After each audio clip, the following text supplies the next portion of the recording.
আলহামদুলিল্লাহ ওয়াহদাহু ওয়াসসালাতু ওয়াসসালামু আলা মান লা নাবিয়্যা বা'দা আম্মা বা'দ। আজকের আলোচনায় আমি বিশেষ কোনো কিছু আলোচনা করব বিষয়টা এরকম না, বরং আমি চেষ্টা করব যে আজকের আলোচনা থেকে আপনি যেন এই সিদ্ধান্তটা নিতে পারেন যে আগামী ক্লাসগুলোতে আপনি আসলে আসবেন কিনা, বা আগামী ক্লাসগুলোতে আসলে আপনি কি অর্জন করবেন। এইটাই মূলত আমি বুঝানোর চেষ্টা করব। আমি যদি প্রশ্নটা একটু এরকম করে করি, জানি না কতটুকু ঠিক হবে। আমরা তো সবাই মনে প্রাণে বিশ্বাস করি যে আল্লাহ তাআলা হচ্ছেন সৃষ্টিকর্তা, এটা তো অবশ্যই বিশ্বাস করি, এবং আমরা এটাও বিশ্বাস করি যে উনি সকল ক্ষমতার একমাত্র উৎস এবং মালিক। আমরা কেউ তাকে কোনো সময় দেখিনি, তবে মুমিনদের জন্য সবচেয়ে খুশির বিষয় হবে জান্নাতে আল্লাহ তাআলাকে দেখা। মুমিন যখন জান্নাতে আল্লাহ তাআলাকে দেখবে, তখন আসলে সে আর কোনো কিছুর তার খেয়াল থাকবে না, সে শুধু আল্লাহর দিকেই দেখতে থাকবে। মানে আল্লাহ তাআলাকে দেখা যাবে জান্নাতে, এইটা মুমিনের জন্য সবচেয়ে বড় নেয়ামত, সবচেয়ে বড় অনুগ্রহ হচ্ছে আল্লাহ তাআলাকে দেখা। তো আমি যদি বলি এই মহান স্রষ্টার সকল শক্তির একমাত্র উৎস, এই পৃথিবীর একমাত্র সৃষ্টিকর্তা, আমার এবং আপনার জীবন এবং নিঃশ্বাসের একমাত্র মালিক, আমাকে এবং আপনাকে রিজিক দানকারী একমাত্র সত্তা, জাতের সাথে সংশ্লিষ্ট একটা বিষয় আমাদের কাছে আছে। মনে কথাটা বুঝতে পারেন? ওই সত্তার রাতের সাথে, মানে আল্লাহর রাত, আল্লাহর রাতের সাথে সংশ্লিষ্ট একটা বিষয় আমাদের কাছে আছে, যেইটার মাধ্যম দিয়ে আমরা আল্লাহ তাআলাকে চিনতে পারি। মানে হয়তো কথাটা একটু কেমন মনে হচ্ছে, আমি যদি বলি যে কোরআন হচ্ছে আল্লাহ তাআলার জাত সংশ্লিষ্ট একটা বিষয়। কোরআনটা কি বলেন? আল্লাহ তাআলার কি কালাম। কালাম মানে কি? আল্লাহ তাআলা বলেছেন। কালামুল্লাহ মানে কি? আল্লাহ তাআলা বলেছেন। মানে কোরআনে যা আছে সব কার বলা কালাম, বাণী? আল্লাহ তাআলার বলা বাণী। তাহলে আল্লাহ তাআলার কথা কি আল্লাহ তাআলার জাত সংশ্লিষ্ট না? অবশ্যই আল্লাহ তাআলার জাতের সংশ্লিষ্ট। কিন্তু আল্লাহ তাআলার জাতের সংশ্লিষ্ট এই মহান বিষয়টা সম্পর্কে আমরা আসলে কতজন জানি? এটা হচ্ছে আমার প্রথম প্রশ্ন। মানে এখানে বিষয়টি একটু অনুধাবন করার চেষ্টা করবেন যে কোরআন হচ্ছে আল্লাহ তাআলার কালাম। মানে আপনি যখন বলছেন আলহামদুলিল্লাহি রাব্বিল আলামিন আর রহমানির রহিম, আপনি কার কথা উচ্চারণ করছেন? আমি না বুঝাতে পারি না। কার কথা উচ্চারণ করছেন? আল্লাহ তাআলার কথা উচ্চারণ করছেন। মানে আপনি যা বলছেন তা আল্লাহ তাআলাও বলেছেন। মানে আমার কাছে মনে হয় যে বিষয়টা অনেকটা গা শিউরে ওঠার মতো। মানে আমি এমন একটা বিষয় বলছি যেটা আমার আগে কে বলেছেন? আল্লাহ বলেছেন। এটা আল্লাহর কথা। পৃথিবীতে আর কোথাও আল্লাহর জাত সংশ্লিষ্ট কোনো কিছুই নাই, আর কোথাও কোনো কিছুই নাই। আল্লাহ তাআলা অসংখ্য নিদর্শন দিয়েছেন, আলামত দিয়েছেন, তিনি সৃষ্টিকারী, সৃষ্টিকর্তা, কিন্তু ওনার জাতের, ওনার কথাটা কোরআনের মধ্যে লিপিবদ্ধ হয়ে আছে। এটা আমরা কতজন বুঝতে পারছি? এটা হচ্ছে আমার প্রথম প্রশ্ন। দ্বিতীয় প্রশ্ন হচ্ছে যে মহান আল্লাহ তাআলা যুগে যুগে অসংখ্য নবী এবং রাসূল পাঠিয়েছেন। একজনের থেকে আরেকজন শ্রেষ্ঠ, আরেকজনের থেকে আরেকজন আরেকটা গুণে শ্রেষ্ঠ। সর্বশেষ এবং সর্বশেষ এবং সর্বশ্রেষ্ঠ রাসূল হিসেবে পাঠিয়েছিলেন কাকে? মুহাম্মদ সাল্লাল্লাহু আলাইহি ওয়াসাল্লামকে। উনি হচ্ছেন সাইয়্যিদুল আম্বিয়া, খাতামুন নবিয়্যিন, সকল নবীগণের উনি শেষ নবী। উনাকে আল্লাহ তাআলা কেন পাঠিয়েছিলেন?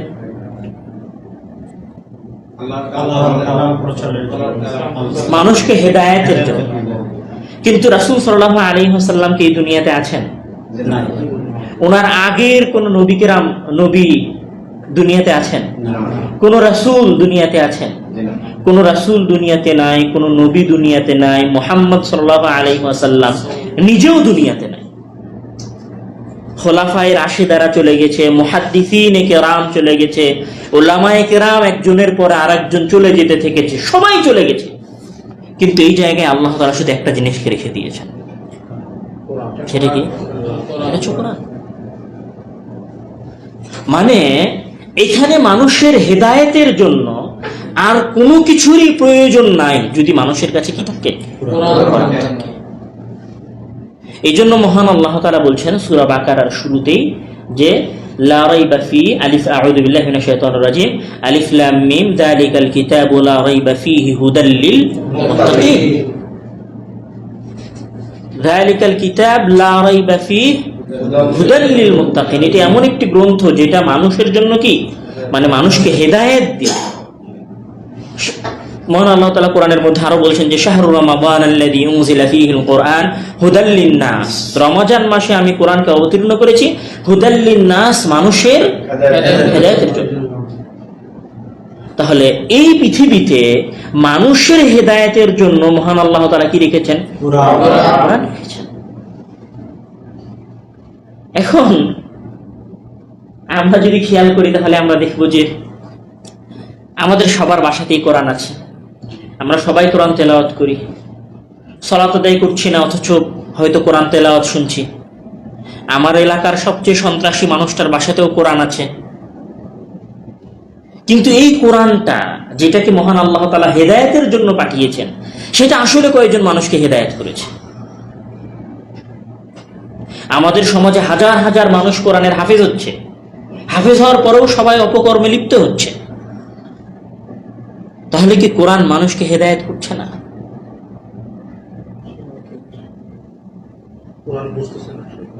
কোরআন বুঝতেছে না। কোরআন কি করছে না? মানুষ বুঝতে পারছে না। তাহলে কোরআন পড়াটা শুধু গুরুত্বপূর্ণ নয়। আমি যদি মনে করি যে আমি হেদায়েত প্রাপ্ত হব, বা পৃথিবীর কোনো মানুষ যদি মনে করে যে সে হেদায়েত চায়, তাহলে তার কিচ্ছু লাগবে না। সে যত বড় নাস্তিকই হোক না কেন, যত বড় বেদিনী হোক না কেন, তার একমাত্র প্রথম দায়িত্ব হচ্ছে কোরআন শুরু থেকে নিয়ে শেষ পর্যন্ত অর্থসহ অনুবাদ বুঝে বুঝে পড়া। এখন এখানে আমার দ্বিতীয় প্রশ্ন আপনাদের কাছে, যে আসলে আমরা কয়জন জীবনে কোরআন বুঝে পড়েছি?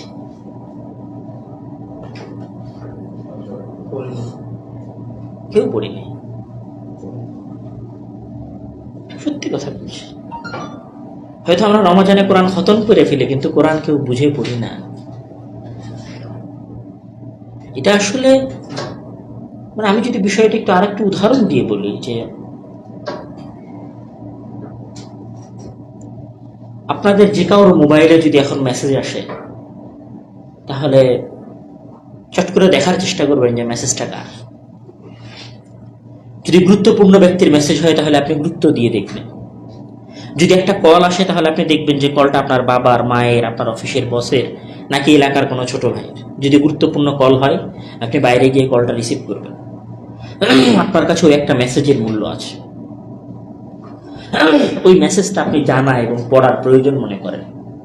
এবং আরো সত্যি কথা বলি, যদি আপনার প্রশংসা সূচক কোনো মেসেজ হয় আপনার হিতাকাঙ্ক্ষী কোনো ব্যক্তির কাছ থেকে, তাহলে সেই মেসেজটা আপনি বারবার পড়েন, বারবার পড়েন। এটা আপনাদের জীবনে অসংখ্যবার ঘটেছে। আমার প্রশ্ন যে আপনার বাবা, আপনার মা, আপনার বস, আপনার এলাকার নেতা, আপনার দেশের প্রধানমন্ত্রী, সকলের চাইতে গুরুত্বপূর্ণ সত্তা কি আল্লাহ তাআলা না? তাহলে আসলে আমরা তার মেসেজটা কয়দিন পড়েছি?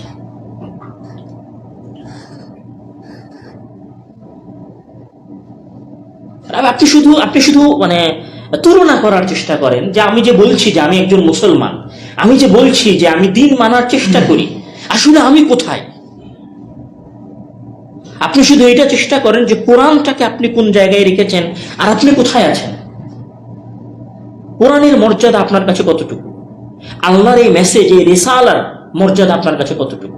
আপনি কতটুকু দিয়ে এটাকে ধরে রাখার চেষ্টা করেছেন, এটা পড়ার চেষ্টা করেছেন, এটা অনুধাবন করার চেষ্টা করেছেন? আপনি যদি অনুমান এবং ওজন করার চেষ্টা করেন, তাহলে আপনি দেখবেন যে আপনার এবং কোরআনের মাঝে একটা যোজন যোজন তফাৎ হয়ে আছে। আপনি বাস্তবিকই কোরআনকে কোনো সময় মূল্যায়ন করতে পারেননি। আমি এখানে ছোট্ট করে একটা কথা বলি। মহান আল্লাহ তাআলা কোরআনের মধ্যে বলছেন যে লাউ আনজালনা হাযাল কুরআন আলা জাবালিন লারাআইতাহু খাশিআম মুতাসাদ্দিআম মিন খাশিয়াতিল্লাহ ওয়া তিলকাল আমসালু নাদরিবুহা লিন-নাস।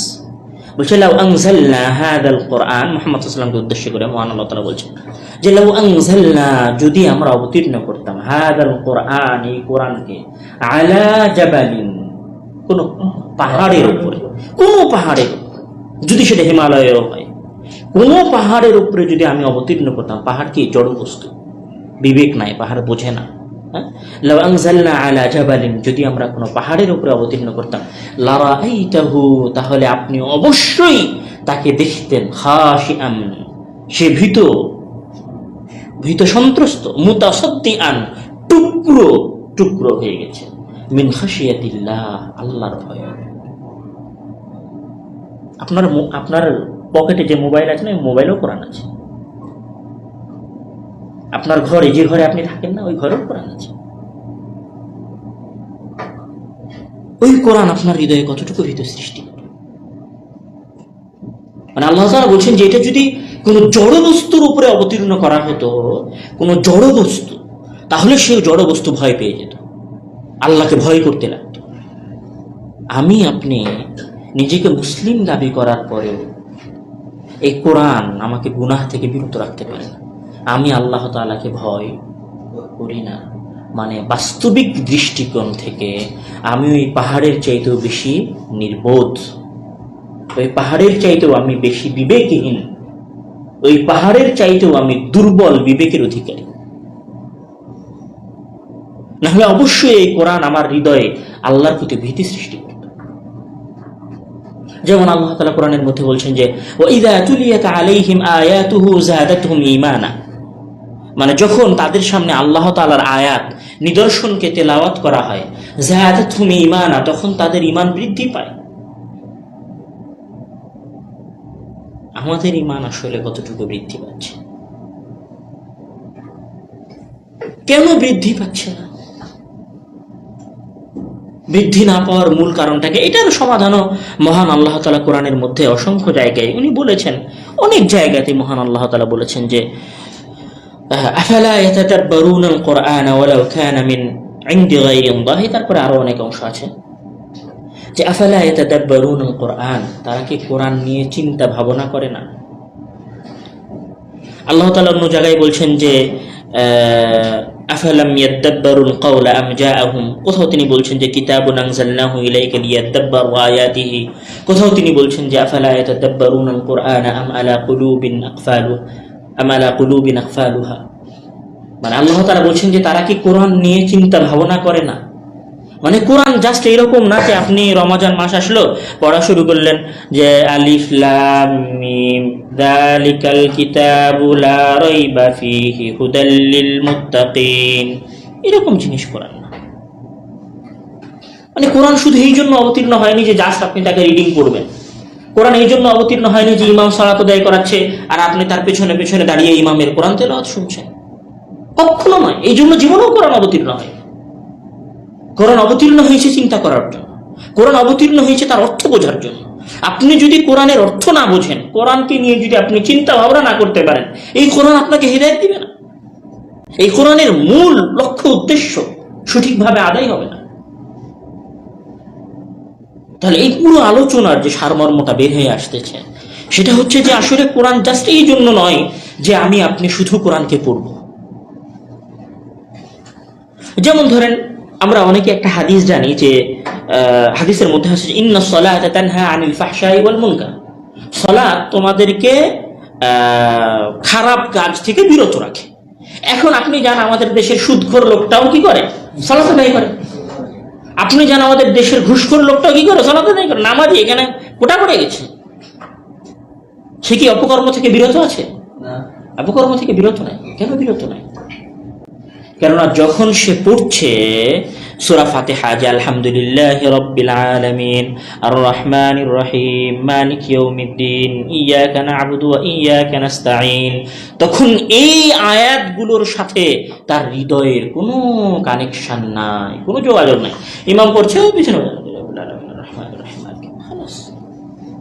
কিন্তু সে যদি এইটা অনুধাবন করে পড়তো যে আলহামদুলিল্লাহি রাব্বিল আলামিন, সমস্ত প্রশংসা বিশ্বজগতের প্রতিপালকের জন্য, আর রহমানির রহিম, যিনি পরম করুণাময় দয়ালু, মালিক ইয়াউমিদ্দিন, যিনি বিচার দিবসের মালিক। বিচার দিবস মানে তখন সে জানে বিচার দিবসটা কি। আমি একটি জানি যে বিচার দিবসটা কি। বিচার দিবসের সবচেয়ে ভয়ঙ্কর রূপটা হচ্ছে, আপনারা সবচেয়ে ভালো বুঝবেন, আপনাদের সকলের যারা সৌদিতে থাকেন, প্রবাসী যারা থাকেন, তাদের মাথার একমাত্র টেনশন হচ্ছে মাস শেষে কিভাবে বাসায় টাকা পাঠানো যাবে। আপনাদের কাছে ফার্স্ট প্রায়োরিটি হচ্ছে আপনাদের ফ্যামিলি। প্রবাসীর চাইতে ফ্যামিলিকে কেউ গুরুত্ব দেয় না, এটা আমি মনে প্রাণে বিশ্বাস করি এবং আপনারাও এটা বিশ্বাস করেন। প্রবাসীর কাছে সবচেয়ে গুরুত্বপূর্ণ হচ্ছে তার ফ্যামিলি। তো মালিক ইয়াউমিদ্দিন, বিচার দিবস হচ্ছে ওই দিন যেই দিন আপনার এই ফ্যামিলি আপনাকে ছেড়ে পালিয়ে যাবে। আমরা বুঝতে পারিনি কথাটা। আপনার পুরো জীবনের ফার্স্ট প্রায়োরিটি, ফার্স্ট অগ্রাধিকার, প্রথম অগ্রাধিকার আপনি যাকে দিয়েছেন, আপনার যে স্ত্রীকে, আপনার যে সন্তানকে, আপনার যে বাবাকে, আপনার যে মাকে, বছর বছর ধরে এই যে আপনি জেদ্দায় পড়ে আছেন, যাদের জন্য, পৃথিবীর সবচেয়ে গুরুত্বপূর্ণ যে ব্যক্তি, যাদেরকে আপনি সবচেয়ে বেশি ভালোবাসেন, তারা যেই দিনটাতে আপনাকে ছেড়ে পালিয়ে যাবে, সেই দিনটা কি? সেই দিনটা হচ্ছে মালিক দিন। মহান আল্লাহ তাআলা বলেন যে ইয়াউমা ইয়াফিরুল মারউ মিন আখিহি ওয়া উম্মিহি ওয়া আবিহি ওয়া সাহিবাতিহি ওয়া বানিহি লিকুল্লি ইমরিইন মিনহুম ইয়াউমা ইযিন শা'নু ইউগনিহি। মানে ইয়াউমা ইয়াফিরুল মারউ মিন আখিহি, যেদিন মানুষ তার ভাইয়ের থেকে পালিয়ে যাবে, ওয়া উম্মিহি ওয়া আবিহি, তার মায়ের কাছ থেকে পালিয়ে যাবে, তার বাপের কাছ থেকে পালিয়ে যাবে, ওয়া সাহিবাতিহি ওয়া বানিহি, তার স্ত্রীর কাছ থেকে পালিয়ে যাবে, তার সন্তানের কাছ থেকে পালিয়ে যাবে। তাহলে দিন শেষে আপনি আপনার পরিবার পরিজনের কাছ থেকে যেই দিন পালিয়ে বেড়াবেন, সেই দিনটার নাম কি? মালিক ইয়াউমিদ্দিন। কিন্তু এটা আপনি কি অনুধাবন করেন? আচ্ছা, তারপরে মালিক ইয়াউমিদ্দিন, তারপর আপনি কি বলছেন যে ইয়াকা না'বুদু ওয়া ইয়াকা নাস্তাঈন, হে আল্লাহ, আমি শুধু তোমার গোলামি করি, তোমার দাসত্ব করি, গোলামি করি, তোমার গোলামি করি, ওয়া ইয়াকা নাস্তাঈন, এবং তোমার কাছে সাহায্য চাই। তারা বলছেন ইহদিনাস সিরাতাল মুস্তাকিম, হে আল্লাহ, তুমি আমাকে সরল, সঠিক, সোজা পথ দেখাও।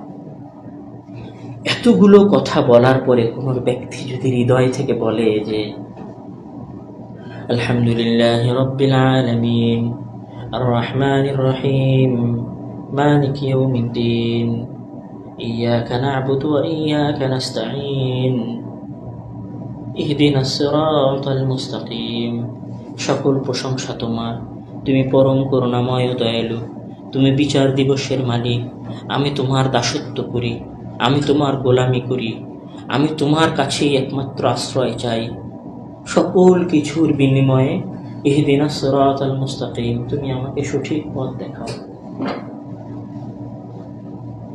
আমার তো মনে হয় বান্দার একবারের হৃদয় নিংড়ানো এই দোয়া কবুল হয়ে যাওয়ার কথা। এই একবারের দোয়া যদি কবুল হয়ে যায়, ওই ব্যক্তি আর কোনোদিন সুদ খাবে, ওই ব্যক্তি আর কোনোদিন ঘুষ খাবে, তার কোনো সলাতেরই দোয়া কবুল হয়, তার কোনো সলাতেরই কি হয়নি, দোয়া কবুল হয়। কেননা সে কোনোদিন সূরা ফাতিহাটাকে অনুধাবনই করেনি, কোনোদিন সে কল্পনাই করেনি যে আমি কি পড়ছি, আমি কি তেলাওয়াত করছি, আমি কি বলছি, আমার সামনে ইমাম কি বলছে। সে মনে করেছে সালাত মানে সূরা ফাতিহা পড়া, নাস ফালাক ইখলাস পড়া, সালাম ফেরা, চলে যাও। এই যে বিষয়টা, এটা আমাদের সামনে এটা প্রকাশ করে যে আমাদেরকে অবশ্যই কোরআন বুঝে পাঠ করতে হবে। কোরআন কি করতে হবে? বুঝে পাঠ করতে হবে, বুঝে তেলাওয়াত করতে হবে। প্রথম বুঝে এটা আসতে হবে যেটা হচ্ছে আল্লাহর কালাম। দ্বিতীয় বুঝে এটা আসতে হবে যে এটা হেদায়েতের জন্য এসেছে। তৃতীয় যে বুঝটা আসতে হবে সেটা হচ্ছে যে এই আয়াতের মধ্যে, এই কোরআনের আয়াতগুলোতে কি বলা হচ্ছে সেটা জানা। এখানে আমি আরো একটা চমৎকার কথা বলি, সেটা হচ্ছে প্রত্যেক নবী রাসূল যে সত্য এই সত্যটা প্রমাণ করার জন্য আল্লাহ তাআলা কিছু নিদর্শন দেন। যেমন ধরেন মুসা আলাইহিস সালামের নিদর্শন কি ছিল? লাঠি। উনি লাঠিকে যা বলতেন লাঠি তাই হয়ে যেত। ঈসা আলাইহিস সালামের নিদর্শন কি ছিল? ওয়াইব্রিউল আকমাহা ওয়াল আবরাসা, তিনি কুষ্ঠ রোগীদেরকে কি করতে পারতেন? ভালো করে দিতে পারতেন। ওয়াইহিল মাউতা, মৃত ব্যক্তিদেরকে কি করতে পারতেন? জীবিত করে দিতে পারতেন। এটা ওনার নিদর্শন ছিল। সুলাইমান আলাইহিস সালামের মুআজিজা ছিল যে উনি পুরো পৃথিবীর উপর ওনার রাজত্ব ছিল। এরকম সকল নবীরই কোনো না কোনো কি ছিল? মুআজিজা ছিল। তাহলে মুহাম্মদ সাল্লাল্লাহু আলাইহি ওয়াসাল্লামের মুআজিজা কি? কিভাবে আল কোরআন রাসূল সাল্লাল্লাহু আলাইহি ওয়াসাল্লামের মুআজিজা? আমি বুঝাতে পারিনি কথা আপনাকে। আমি মানে রাসূল সাল্লাল্লাহু আলাইহি ওয়াসাল্লাম সত্য, এর একটা প্রমাণ আল্লাহ তাআলা দুনিয়াতে দিয়েছেন, যেটা এখন পর্যন্ত স্টিল নাও আমাদের মাঝে আছে। সেটা হচ্ছে কি? কোরআন। কোরআন কিভাবে মুআজিজা?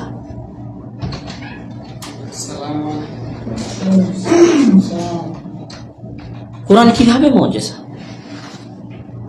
কারণ কোরআন মানুষকে হেদায়েতের পথ দেখায়। কোরআন যখন আল্লাহ তাআলা অবতীর্ণ করছেন তখন মক্কার কুরাইশদেরকে উদ্দেশ্য করে মহান আল্লাহ তাআলা বলছেন যে ওয়া ইন কুনতুম ফি রাইবিম মিম্মা নাযালনা আলা আবদিনা ফাতু বিসূরাতিন মিন মিসলি ওয়া ইন কুনতুম ফি রাইবিন, তোমরা যদি সন্দেহ করো আমি যে কোরআনটা নাজিল করেছি এই কোরআন সম্পর্কে যদি বিন্দুমাত্র কি করো? সন্দেহ করো, মানে তোমরা যদি এটা মনে করো যে কোরআনটা আল্লাহর পক্ষ থেকে আসেনি, এটা মুহাম্মদের বানানো, তাহলে তোমরা কি করো? ফাতু বিসূরাতিন মিন মিসলি, তাহলে তার মতোই আরেকটা কোরআন তোমরা কি করো? নিয়ে আসো। আমার প্রশ্ন হচ্ছে যে ওই যুগে যারা মক্কায় ছিল, যে সমস্ত মক্কার কুরাইশরা ছিল, তারা কি আরবি জানতো না? পৃথিবীর ইতিহাসের সর্বশ্রেষ্ঠ আরবি সাহিত্যিক কোন যুগে? রাসূল ইসলামের আগের যুগে। আজও আমরা আরবি সাহিত্যের শ্রেষ্ঠ কবিতা যদি বলি তাহলে সেটা হচ্ছে ইমরুল কায়েসের কবিতা, সে রাসূলের আগের।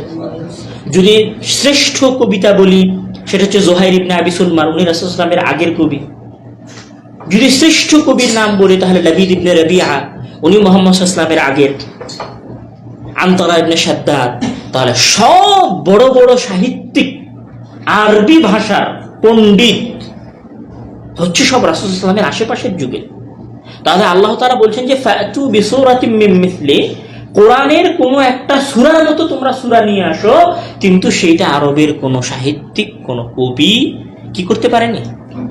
নিয়ে আসতে পারেনি। মানে কোরআনের যে ভাষার মান, কোরআনের যে বাক্যের গঠন, কোরআনের যে ভাষা শৈলী, এইটা পর্যন্ত পৌঁছা কোনো মানুষের পক্ষে কি নয়? সম্ভব নয়। তাহলে কোরআনের মুআজিজা হচ্ছে কোরআনের কি? ভাষা। কোরআনের মুআজিজা কি? কোরআনের ভাষা। এখন আমরা সবাই বিশ্বাস করলাম যে রাসূল যে সত্য নবী তার প্রমাণ হচ্ছে কোরআন, আর কোরআন যে সত্য তার প্রমাণ হচ্ছে কোরআনের ভাষা, কিন্তু আমরা কেউ সেইটা জানি না। বলেন জানি? আমাদের কোনো তাফসীর মাহফিলে আলোচনা হয় না। আমাদের কোনো দার্সে আলোচনা হয় না। আমাদের কোনো হালাকায় আলোচনা হয় না। মানে কোরআনের মুআজিজার আরো অনেকগুলো জায়গা আছে, যেমন কোরআন ভবিষ্যৎবাণী করেছে, সেটা কোরআনের মুআজিজা। কোরআন সায়েন্স নিয়ে কিছু কথা বলেছে, সেটাও কোরআনের মুআজিজা। কিন্তু কোরআনের মূল মুআজিজা মানে কোরআন যে সত্য, এর মূল প্রমাণ হচ্ছে কোরআনের ভাষা শৈলী। তাহলে একজন মুসলিম হিসেবে ন্যূনতম এই জিনিসটুকু তো জানা উচিত। আমি সব দিলিয়ে আপনাদেরকে যেটা বুঝাতে চাচ্ছিলাম আসলে সেটা হচ্ছে যে, যেমন মহান আল্লাহ তাআলা কোরআনের মধ্যে আরো একটা আয়াতে বলেছেন যে আল্লাহু নাযালা আহসানাল হাদীসি কিতাবান মুতাশাবিহা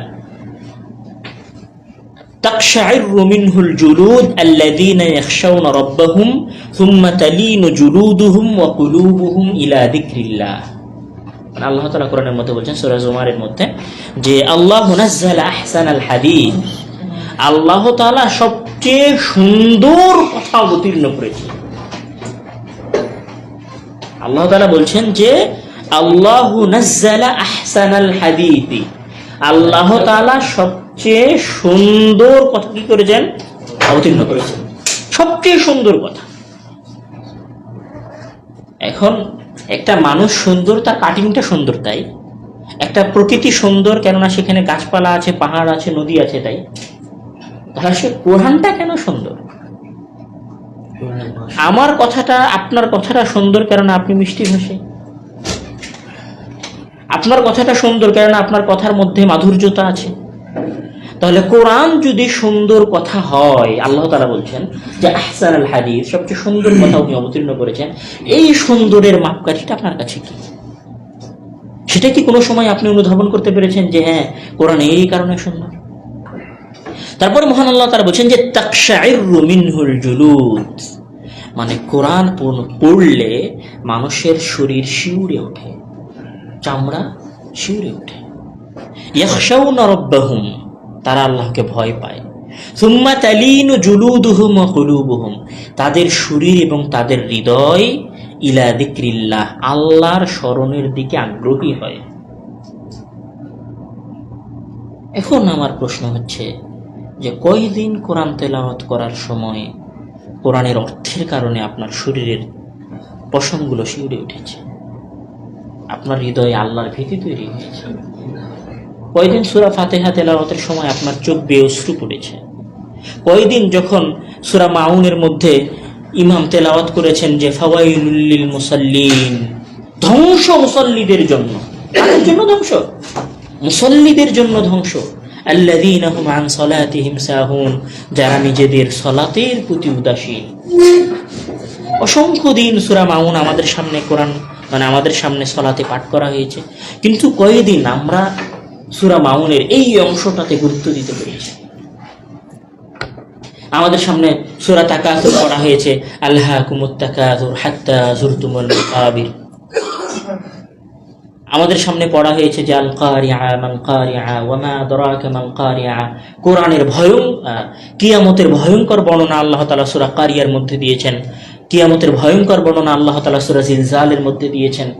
এই সূরা তো আমরা অহরহ শুনি, পড়ি, নিজে তেলাওয়াত করি সালাতে, কিন্তু কয়দিন এই সূরা পাঠের সময় আমার শরীর শিউরে উঠেছে?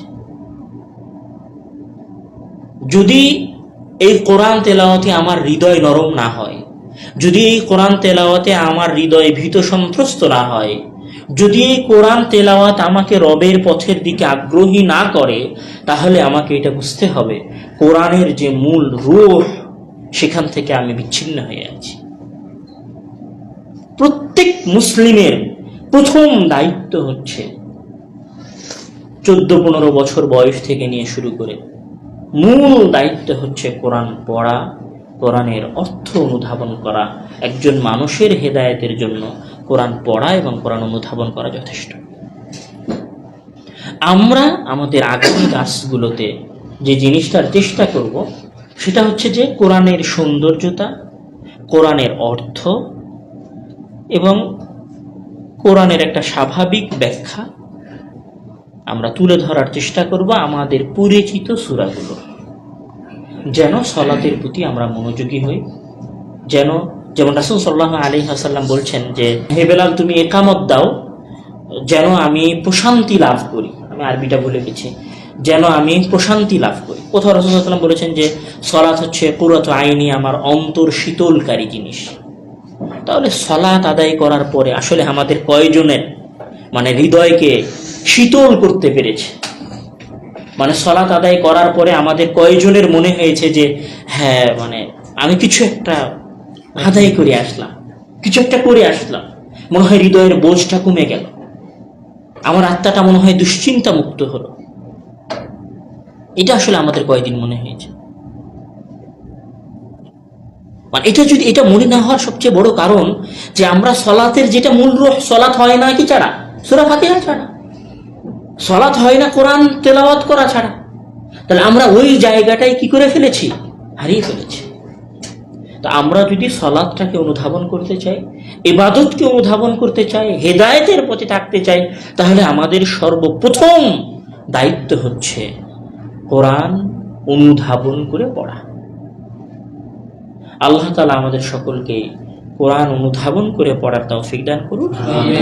আমরা আগামী দার্সগুলোতে চেষ্টা করব কোরআনের যে সমস্ত পরিচিত সূরা রয়েছে সে সমস্ত পরিচিত সূরার একটা স্বাভাবিক ব্যাখ্যা করার, যেটা মানুষকে সলাতের প্রতি মনোযোগী করবে।